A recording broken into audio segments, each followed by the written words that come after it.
We have a lot of technology that we've developed for different aeronautics applications that it allows us to take technology and really make sure that we're helping firefighters do their job, giving them better support, better tools to use, and really also help, hopefully, start to affect the outcomes of some of these really large destructive fires that destroy people's homes and really impact the communities that we live in.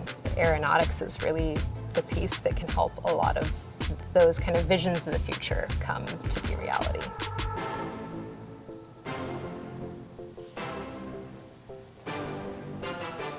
My name is Kathryn Chapman, and I'm an aeronautics researcher at NASA Ames. Right now, I work on the project, it's called ACERO, the Advanced Capabilities for Emergency Response Operations. What we're doing is looking at the current state of wildland firefighting, looking at the tools and technologies that firefighters use to do their jobs. This is really important because wildfires are just getting, larger, more destructive, and more frequent.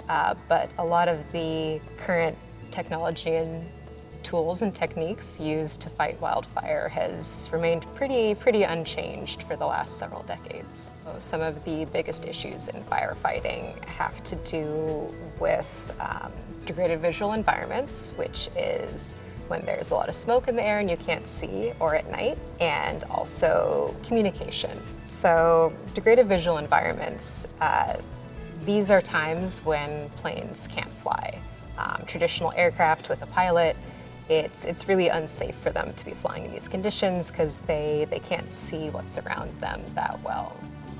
If we could start to expand some of those operations into the smoke, into the nighttime with drones, where we're not putting a human operator at risk, that would be huge because it would allow us to double, maybe even triple the amount of resources that are on a fire, and could really allow for some big strides to be made without having to put more people at risk. Another big issue in firefighting is communication. Drones are helping to solve the problem of communications by serving in a couple different ways. They can be used effectively as a cell tower in the sky to bounce signal between different remote areas and allow people to communicate on a fire that wouldn't otherwise be able to do that. They also allow for a lot more complex data than a radio would. Right now, almost all communication that happens on a fire is over radio. But if you begin to have drones, you begin to have this infrastructure,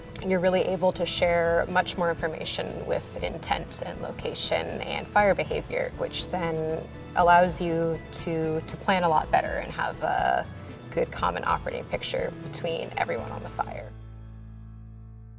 I grew up in Southern California, and I was just very used to fire being a part of everyday life. I know on the East Coast people have snow days. Where I grew up, we had fire days. And I think it's really important to me working on this project because it feels like I can see such a clear, tangible application of what I'm doing and how it's going to affect my life and affect the lives of people around me. And that means a lot to me. That's something that's really important to me, is having this kind of community benefit element to the work that I do. I obviously didn't go to school expecting to be researching fire. I don't think a lot of people do. But it's something that when I started to learn more about it, really seemed important to me. I think kind of in the back of my mind, I always had the idea of NASA being a cool place to work, but it never really seemed like a place that was going to make sense for me. And eventually, between my experience in kind of aerospace-related research, I ended up getting a job here.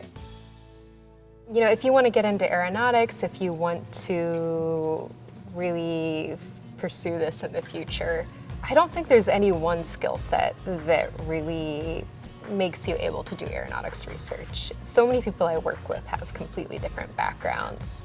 And I think the just really important thing is being able to communicate what you think is important, being able to maybe work with other people who have a different background than you and make sure that you can take your specialized knowledge and make it useful to someone who doesn't have the same specialized background as you. Really the thing that has helped me the most in working at NASA and working in aeronautics is just being able to communicate with people well. And I think that's oftentimes a really undervalued and underrated aspect of STEM as a whole. STEM isn't one thing. There are so many people who have non-STEM backgrounds and non-STEM roles who still work at NASA and support the NASA mission. Focus on what you think is interesting and keep kind of following where your curiosity is leading you. And I think that's really a good way to find some really interesting niches that maybe you wouldn't think about working in, but end up being a great fit.